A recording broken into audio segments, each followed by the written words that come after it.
Hello, everybody. Hello. Happy Halloween. Welcome back to Winston Wednesdays. I'm Chef Samantha Brown here at the factory in Louisville, Kentucky. And I'm joined today by Corey Ainsworth, our man in Mississippi, the Southeast region sales manager. Hi, Corey. Are you with us? Hey, Sam. Good to see you. We had a little technical difficulty.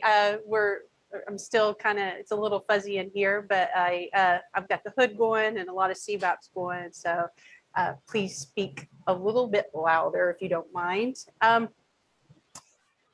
Thank you for being here, Corey. Thank you for joining me and co-hosting, and thank you everybody for taking time out today. As we discuss 8 key features that CVap has and designed to assist you in the back of the house to save time and labor. Before we begin, there's a couple of housekeeping notes I want to go over. Please stay muted. Unless you have a question, feel free to unmute yourself and ask away. If you don't feel comfortable with that, type the question in the chat and Corey will be monitoring and addressing those questions as well. And if you need a little extra support, you can feel free to contact us here at the factory or one of the sales contacts for that as well, or through our website. At the end, there will be a QR code that you can also scan to get in direct contact with us. And this is finally, there's one more thing. To all the event participants at the end, post-wrap, we're going to send out an email. That email is going to link you to a direct page on our website that's going to house this video along with a ton of resources, links to videos and how-to pages and things like that. So we were thinking about how to do that in chat. We didn't want to bombard you with a lot of unnecessary back search. So Holly came up with a great idea for a landing pad on our website, and hopefully this works out really well for everybody involved. And especially if you want to go back and kind of retrace or maybe look at another thing on the video or what was that set point, whatever it is, that will be a one-stop shop for you after we kind of wrap up this and get it on the website. That's new to you, Corey. You didn't know about that. That was kind of that's kind of something that we've done in the last 24 hours. So Corey, if you don't have anything, we're gonna jump in if that's okay. Yeah, cool. All right, so these 8 key features are specific to the new line. So our new ovens, which are the kind of the classic cook and hold, the CHB model, the RTV model, and then separately our holding model, the HOV. So the CHV, the RTV, and the HOV. So these things are not completely applicable to the legacy or the old line. So wanting to set that expectation up front, all right? This labor crunch, it's widespread and it affects many industries. Last year, food service took a huge hit, and now everybody is scrambling to get those key positions filled. Although this should be a really big boon to the industry, it's a challenge and operators are struggling. We see you and we feel your pain and we're trying to figure out how we can help you. So yeah, supply chain issues, don't get me started on that. So let's take a break from those worries and concentrate on how CVap can give you that extra hand. And it doesn't matter what sort of restaurant you own. If you're not, even if you're like if you're a school or a multi-unit chain or even the dive bar, CVap brings value to the table.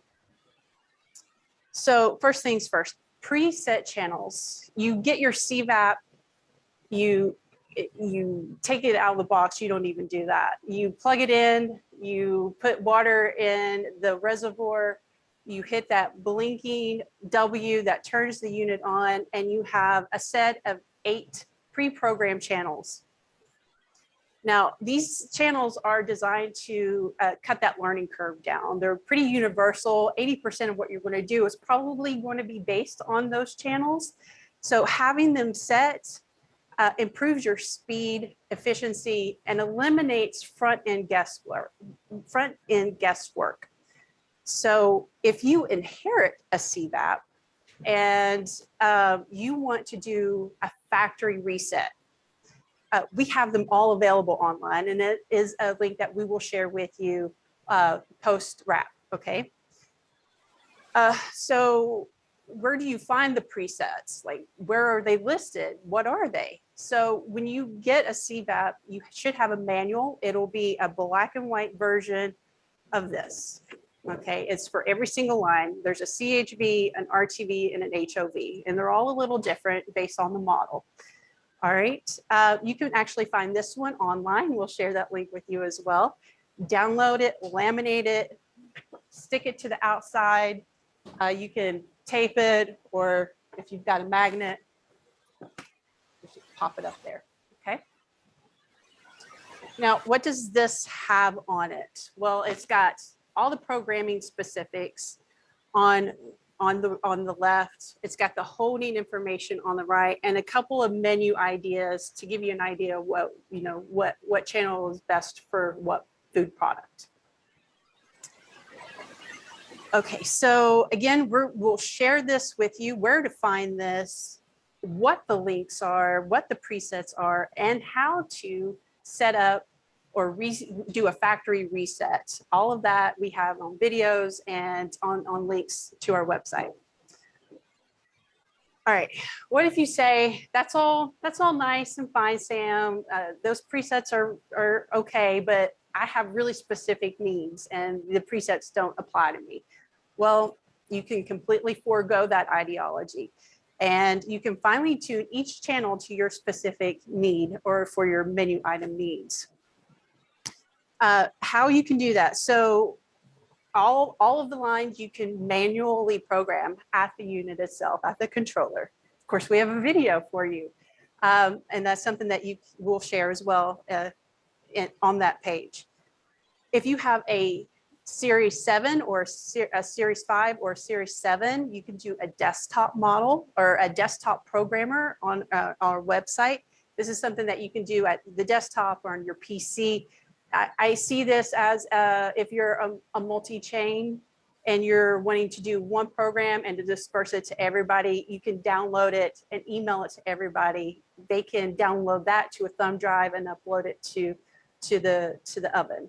So that's kind of a great way to stay consistent. Of course, we have a video for that as well. We have a lot of resources. That's why we decided to do that one page on the website. Okay, now for our 7 series ovens, we have a C-Vap app that is Android only. You could use it, you know, basically with your phone. Just go to the C-Vap app. And I think we may have a picture of that if we can share it. If not, we'll have that link as well. And you use the NFC capability with your phone and just bump it over. So many different programming options. Any questions so far about programming? All right. Automatic water fill option. This is a feature that is available on our CHV and our RTVs and is optional on the HOV. So optional on the holding, but comes standard with both of the oven models. How does this feature save you labor? This is a hands-off approach to keep refilling the reservoir. So there's no need to manually keep doing that throughout the day. So this comes in handy when you're really busy and you're not status checking the reservoir. And it's one less thing that you have to think about in the kitchen. So use that brain power for something else, how to get those positions filled. All right, I've got a question for you, Corey. You ready? So when you enable water fill and you let that reservoir, can you let that reservoir, can you let it fill from an empty state, or what is the best practice? There's a couple of ways you can do it. You can let it fill up from empty and it will do it itself. But that way you're dealing with room temperature or tap water. So it's not going to be very hot, and I'm impatient. So I like to take hot water and fill it up the first time of the day. That way I'm that much closer to being preheated. Um, but I do like the autofill function. I think it's a great function that we offer because when you're filling it manually, you can fill it all the way up, but once you start running out, your temperature is going to start dropping. And when you add new water, you're dropping more. That autofill keeps you topped off, so your temperature and your environment stays the same. If you guys couldn't hear him, the best practice is to, at the beginning of the day, so best practice is to, at the end of the day, clean out the reservoir, make sure that it's empty, make sure there's no hard water stains and any other residue. So when you begin in the morning and start a fresh day, if you start with filling the reservoir up to the fill line, enable the auto water fill to keep tapping it off over time. So that's one thing that you don't have to do throughout the day. So it's for us, that is the best practice. So start off with the max line fill, and then if you enable water fill option, that just keeps it running and keeps plenty of water in the reservoir for your cooking. Okay. Let's talk a little bit about delay start. So having the unit on a delay start means having the unit already preheated and ready to roll by the time you arrive in the kitchen. So this saves you time. So when would you use this, and how does it work? So how I use it is I sometimes have to cook breakfast for the factory here for about 200 people. So I had to come in very early in the morning, and I have a 3-year-old and I love my sleep. So if I can give myself a little bit of extra time in the morning where I don't have to come in an hour or so more, I'm going to take that. So to do that, I'm going to come over to one of the controllers. I am going to hit the W, or on and off button, and that's going to light the console of the controller. And these are your set channels, your preset channels, or whatever pre-programmed channels that you have in there. And then you have the scroll wheel on the right. So you're touch the scroll wheel, 3 clicks to the right, hit enter. At this point, you need to know exactly what program that you have. If not, just go back and program whichever channel that you want to pre-start. And for this one, I'm just going to hit 8, hit enter. Yep. So we go back, delay select channel, delay timer. So from here, you have to do a little bit of math. If you are, let's say it's 5 o'clock right now, and I want this unit on at 5 o'clock and preheated by 6. It's going to be about 12 hours, plus or minus a minute or two. That's not going to make or break you.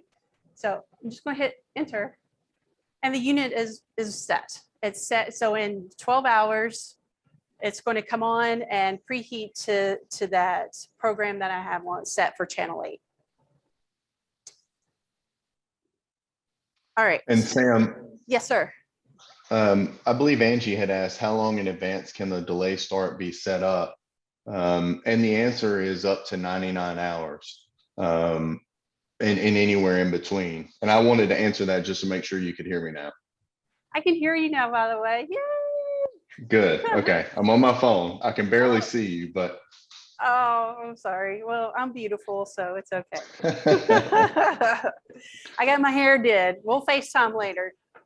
There you go. Yeah, so 99 hours. So that's what, almost 4 days. So, and I have used that on a Friday for it to be ready Monday morning, and it worked without a hitch. So I was very happy about that. All right, so from here, let's take a look at some specific cooking techniques you can use with C-Vap. So we're going to talk about them individually, but keep in mind that you can combine them for added precision, consistency, and labor savings. The first one we're going to talk about is overnight cooking. So this is a low and slow process that doesn't need to be babysat. and it has the unit working when you're not around or when you're not there, or, it could be overnight, but it could be all day, and things be ready for you in the evening for evening service. So whatever that long time frame is, we call it overnight because that's just seemingly how people tend to use it. Okay. So when would you use this technique? What's it good for? Well, it's ideally used for larger cuts of meats that take a lot of time. So things like your prime rib roast, your top brown, turkeys, pork butts. Today, I've got some brisket in that I'm going to grab. All right. All right. So this brisket was put in yesterday about 3:30. And that program looks like this. So it was a 7-hour cook. The vapor was set to 190. The air was set to 230. And then it went into an infinite hold. Now you can set a time on that hold, but it's really not necessary. If you keep it in infinite, it's going to stay nice and warm until you are ready for it. Okay. And that hold is 135 on the vapor, 140 on the air. So what do? Well, you program your channel. You make sure that the auto water fill is engaged, because this is a hands-off thing. You don't want to have to keep looking, do status checks on the evaporator. And you have your program. Just put your meat or whatever you're cooking in the oven. And don't forget to hit enter. How many times have we done Always that? hit enter. Hit enter. I'm guilty of it. I know if anybody else here has worked with these new line CVaps and you forgot to hit enter, then it's. So what does hitting enter do? Hitting enter starts the program. It starts the timers basically. And especially if you have a cook and a hold, you want it to go into that whole series of cooking and holding. Otherwise, you're stationary and cook, and your beautiful brisket is going to be cooking all night instead of cooking and holding. So I am going to gingerly pick this beautiful cut of meat up, dab it, and then over here to our cutting board. This is a whole brisket that I trimmed. I did a pretty severe trim on it between the point and the flat. And then I'm going to turn it around, Will. I kept the seasoning simple: salt, pepper, garlic. And the moment of truth.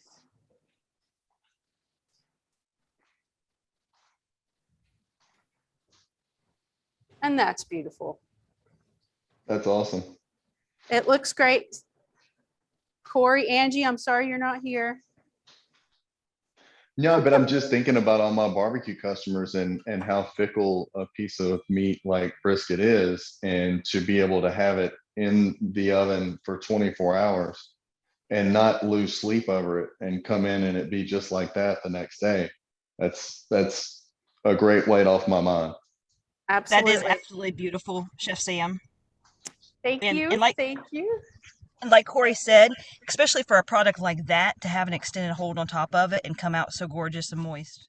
And one thing Sam did mention is that she put it on infinite hold for all of our customers who are super fickle about everything. If you want to know exactly how long it's been in there, you can do the math, or you can set an actual hold time and let it count. And then that way you'll know.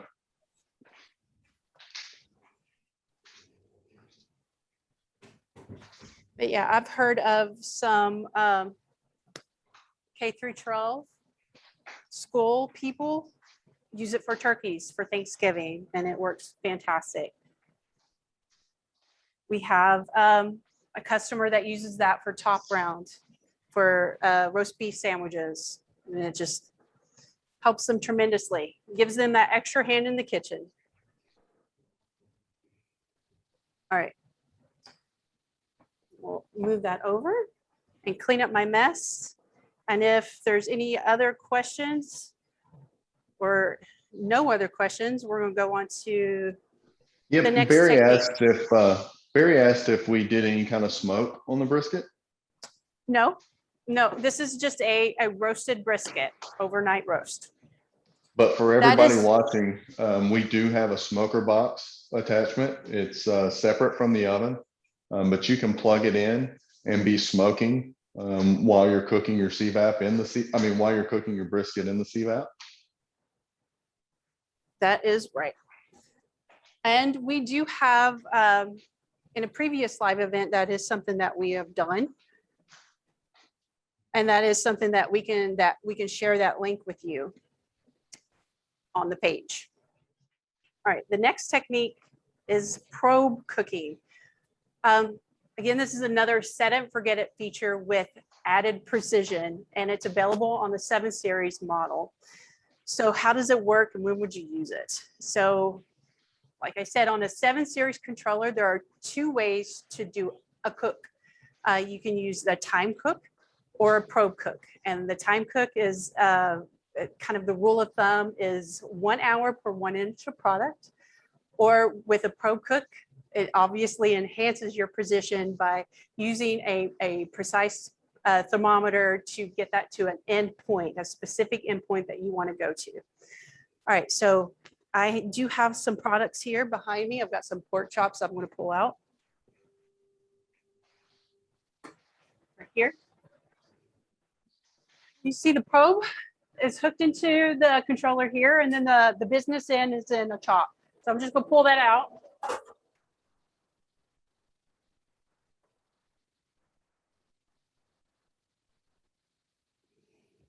Pull out other products. Now you can use the probe for any program, but I would suggest that it's mainly used for like lower differential, for overnight cooks, sous vide style cooking, or any precision based technique where temps are taken, like for example, steaks or something that needs to be tightly controlled, like a burger or a pork chop. And you obviously would use this when you don't have that labor, when you don't have an extra pair of eyes checking on the temperatures in the oven. So with a little front end planning and this technique eliminates the guesswork and it simplifies the process. Setting it to a precise temperature until you are ready. So they look pretty anemic right now, right? So what we're going to do is add a little color to it. We're going to finish it on my induction burner here with a little lard. Barry, that's for you.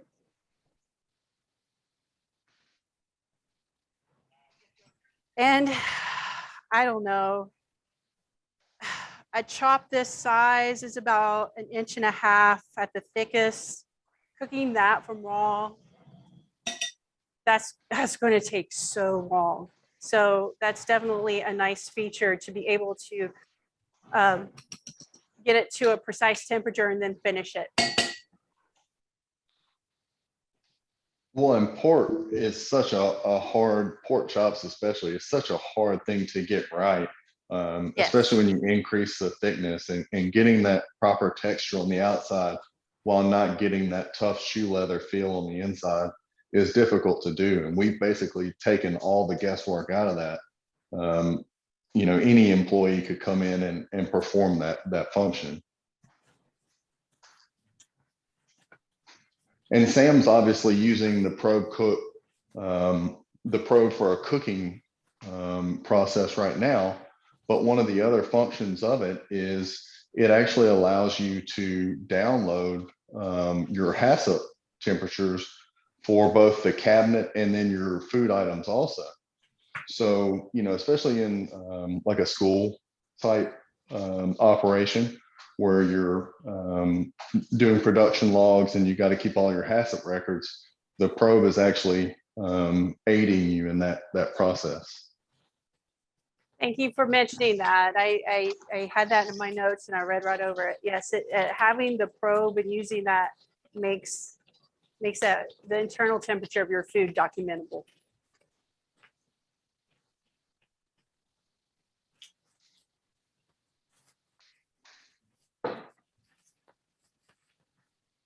So that was about, I don't know, 30 to 45 seconds on one side. So we'll probably do that all over. So a chop that would, I'm going to guess 20 minutes from raw on a char grill or saute and then finish in the oven down to 3 minutes tops. And Sam, Angie asked, is there any food item that you would not recommend using the food probe on?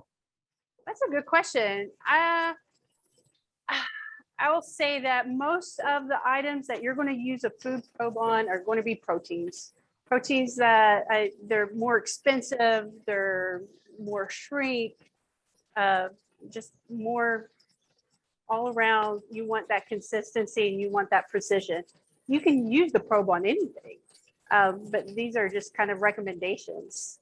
I don't know if there's anything that you wouldn't use a probe on specifically. Pork chops and brisket. We're having a heavy lunch today. A late lunch, depending on where you are, right? All right, I'm gonna whoop, all the way over. So in the restaurant world, I definitely get a nice crust on that fat, but nice consistent color from top to bottom. Nice and moist in the center. And perfectly cooked. All right. I love a big pork chop. I do too. And it's that time. I don't know about you, but I think of pork chops in the fall with apples, butternut squash, all those seasonal things that go along with pork. It's All right. greens and cornbread for me. Probe cooking. So from probe cooking, let's go into, which is a good segue for staging. Staging.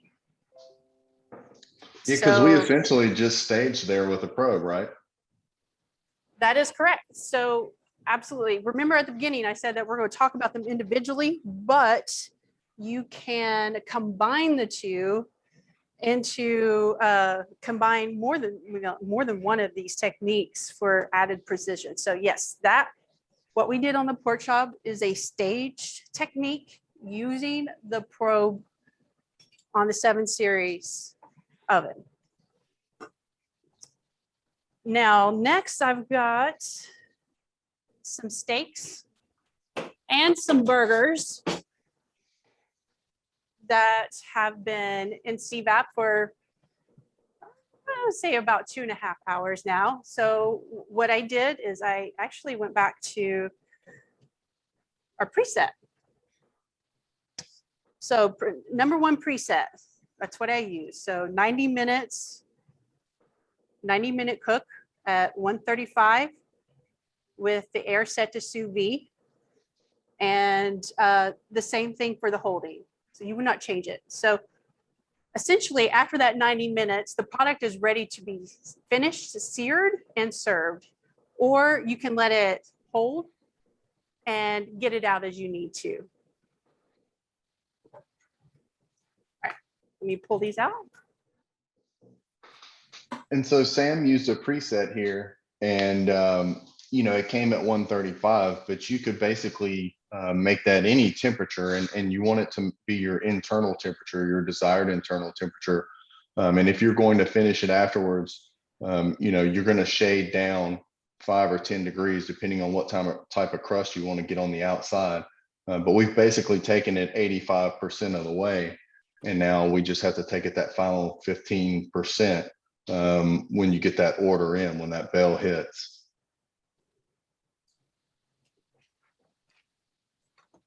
Absolutely. So staging, just to reiterate kind of what Corey was just saying. So it's the act or the process of bringing food up to precise temperature, uniform temperature, whether it's with a probe or a timed cook. And where it's held for an extended period of time without overcooking or drying out. So in essence, this allows, this feeds into what Corey was just saying. That feeds into allowing the operator to pre-cook to a degree of 95% and keeping it that way until you're ready to sear it and finish it out. Now there's another way you could do it, and it's geared more for large prep, catering, or really large groups. You could pre-sear and then stage, and then all you have to do is serve out of the oven. All right, but today we're going to look at these beautiful steaks that are not so beautiful right now. They're pretty anemic looking. So I've got some fillets here, and I've got a couple ribeyes. I'm just going to cut one of these open right now so you can see the internal.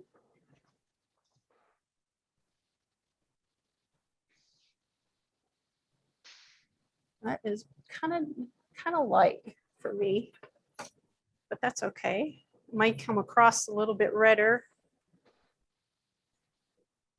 And then from here, you dab any excess moisture on the outside, season it, a little lardy.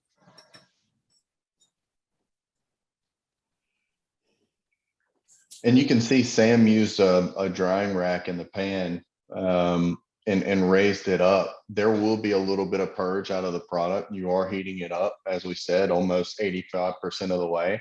So there's going to be a little liquid in the pan. Putting them on those racks keeps your the bottom of your meat dry and from getting soaked into that juice. Yeah, I do have it elevated. Thank you, Corey. Now you can do so we've got a rack in the bottom of this hotel pan. You could also do a perforated hotel pan over top of that, and it works really well. Also with the burgers, you can, if you have a manufacturer who uses that interleaver paper, you can lose it, you could keep it, but I feel like if you're using a rack, it just gives you a little extra lift underneath. So that's a nice little tip. Chef Sam, just to ma'am. verify, did you use the exact same setting for staging for all three products? 3 different cuts and different sizes? Sorry, is that Angie? It is. Can you hear me okay? I can hear you now. I was just asking, it looks like you have 3 different cuts there. Did Yes. you use the same staging program? I did. So the goal was to get them to already like a medium rare, 135, somewhere in that area. And if you want to take temperatures on, and it's all beef, you can, if you're wanting to, you have that ability to put multiple similar proteins that you want to address throughout the day. If I wanted to put the pork chop in there, I could have done that and layered it in, but I was wanting to get that up a little bit higher. It all depends on what your goal is and what the menu is that you're serving. Okay. It just seems like an awesome labor savings opportunity right there. Absolutely. But you don't have to have multiple ovens. The cool part about it, when you think about it, I mean, we're doing 135 degrees, all humidity. So it's 100% water vapor in there. It's basically like a sous vide water bath, except we don't have to submerge the product 100% in water, which does a couple of things. One, it's not quite as fast and efficient as 100% water bath, but we can skip the bags and the mess and still come out with the same product. Absolutely. Just to reiterate what Corey just said, this is a sous vide type technique where you're cooking at a lower temperature. You have the vapor that is, so the program is, what did I use? So 135 on the vapor, the sous vide air mode. So the air was set to sous vide mode. And so we did that for 90 minutes and then it went into a hold. So like I said earlier, you want it to cook for that 90 minutes, and then it'll be ready for finishing like we're doing right now. So no bag necessary, no water bath, and it's the whole program is set for 100% relative humidity. So it's all water vapor.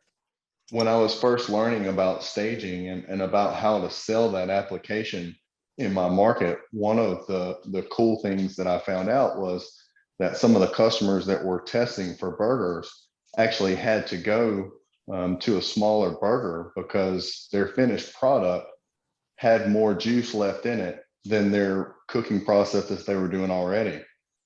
So they were able to actually save on their protein by using a smaller burger. That's interesting.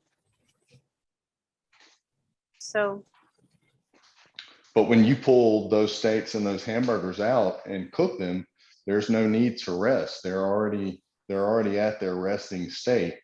They haven't lost very much moisture, so you've got a bigger product than what you would have done if you cooked that traditionally. I have a question. When it comes to an a la carte setup, how do you go about with the staging process? Because ultimately, you don't know when a guest is going to order a filet or a burger and how many they're going to order.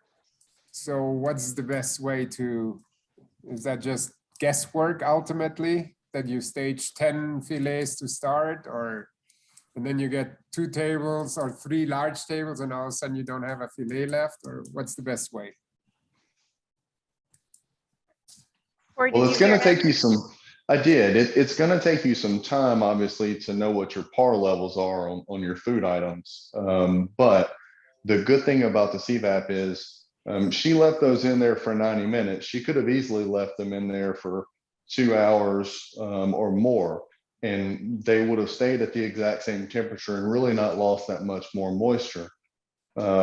So to start out, you could have some in the CVap and then have some that you're cooking traditionally and use those to get through your busy time. And then, you know, as orders come in after that, you can just fulfill them the way you normally would if you don't have any left in the CVap. But eventually, after a little bit of time, I think you could work that out where you knew exactly how many you were going to go through each night. So from a staging standpoint, the takeaway is serving fresher foods quicker with uniform consistency. We have tons of resources on this, tons of videos. Of course, we're going to share those with you on that website. And of course, if you need any more support on that, feel free to reach out to us here. All right. The final thing we're going to discuss today is, sorry, I'm getting distracted by my mess, is holding. So automatic hold and holding in general. So CVap increases the quality of the hold. It increases your serving flexibility, and it decreases the need for labor. So like you've seen from the overnight cook, from the pro cooking and the stage cooking, you have this cook and hold series. Now, being able to precisely control vapor and air temperature, and if you have ever been in the industrial food manufacturing industry, those terms are wet bulb, dry bulb, okay?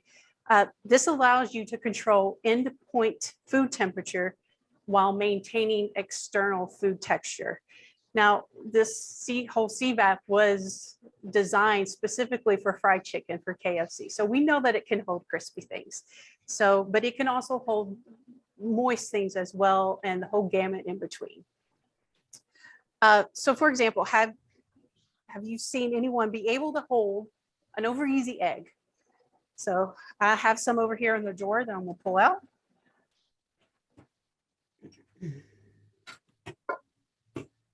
And these have been holding for well over an hour now.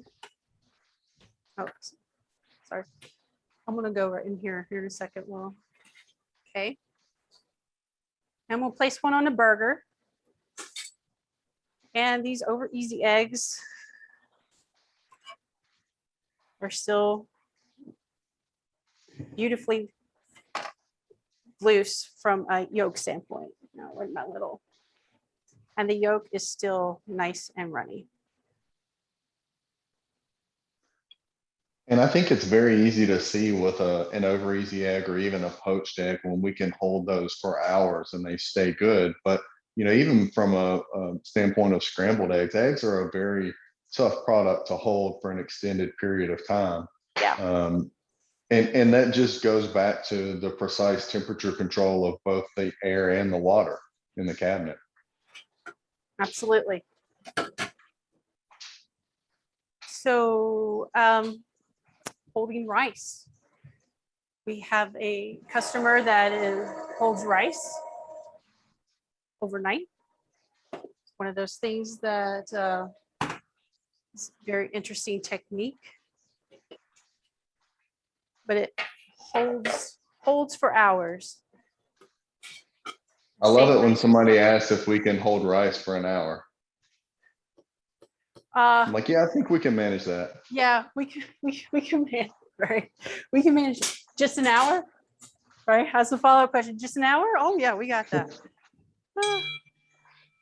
Nice and fluffy. So this has been in the oven since noon. And I cooked it in CVap and then held it in CVap as well. So the integrity of the grain is still individual. They're not fuzzy. You can, it's just a nice quality hold. Okay. It looks great. You can see the steam coming off of it. Can you? But it's not sticky. No, not at all. Now, I know there's some people have like a test, a way of being able to hold it in your hand and just give it a little bit of pressure and then break it apart. And if it can do that, that's one of those quality tests. All right. Rice. All right. And finally, what about holding baked potatoes? CVap does not need to be under a hood in most places. Now, I'm sure there's a few exceptions, but this is hoodless cooking and holding. So the max temperature it can go up to is 350, and that keeps us under the threshold of having to be under a hood. Does that answer your question? All right, if you need more details, please feel free to reach out and we can give you support on that. All right, baked potatoes. Again, these I've got some potatoes back here in a wide drawer that I've been holding for a while. Specifically going on, let's see, what time is it? Going on 4 hours. And the drawers are actually one of my favorite pieces of equipment because they're so versatile and you can put them anywhere. I mean, it's 120 volt small cabinet. It'll hold up to a 6-inch hotel pan in the single. And we have double units as well.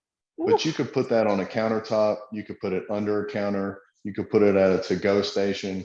It's CVap in its smallest capacity and its most versatile to me. So just looking at the quality of the hold of the potato, this is somewhere between a 50 and a 60 count potato. So it's a pretty big one. Of course, it doesn't really matter what the size is. The quality of the hold is going to sustain. I'm not seeing any like enzymatic browning around the skin. The texture of the potato is nice and fluffy. And what did we hold those at, Sam? That's a 4-hour hold on the program. On the drawer, that is 180 plus 70. So what that means is 180 on the vapor, 250 on the air. And this was cooked in CVap at 200 on the vapor, 350 on the air, and it was about 45 minutes to an hour to get up to over 200. So it was about 203 on the in temperature when it went into the drawer, and it's been there since noon, so almost 4 hours. All right, that concludes the presentation for today. You want to wrap us up, Corey? Yeah, so just to recap before we take any more questions, we've seen a lot of different processes where CVap can save you time and labor in your kitchen. You know, from the preset channels, allowing you to go out of the box cooking as soon as you get it plugged up, to being able to program them to specific menu items in your kitchen, and then have any employee come in and be able to say, okay, we're staging steaks, that's channel 2, we're off and running, as long as you hit enter asterisk. The autofill function, especially on the ovens, you know, it comes standard, but it's really necessary on the ovens because you're cooking at high temperature, you're getting that evaporator a lot hotter. But even on the holding cabinets, it's a great function because it allows you to stay topped off. You don't have to worry about going to fill it up, and your cabinet is staying at temperature. You're not dragging it down by adding water. The delay start feature is a cool one for me. I like to think of the CVap ovens as my breakfast machines because they're a lot more gentle than a convection oven with the humidity. But I can set them the day before and walk into the kitchen to a preheated, ready to roll piece of equipment. Overnight cooks, it makes tackling those large time-consuming items like brisket, pork butt, prime rib a breeze. By using the oven while you're at home recharging, you don't have to worry about it. The CVap staging, we touched on that. It's basically sous vide.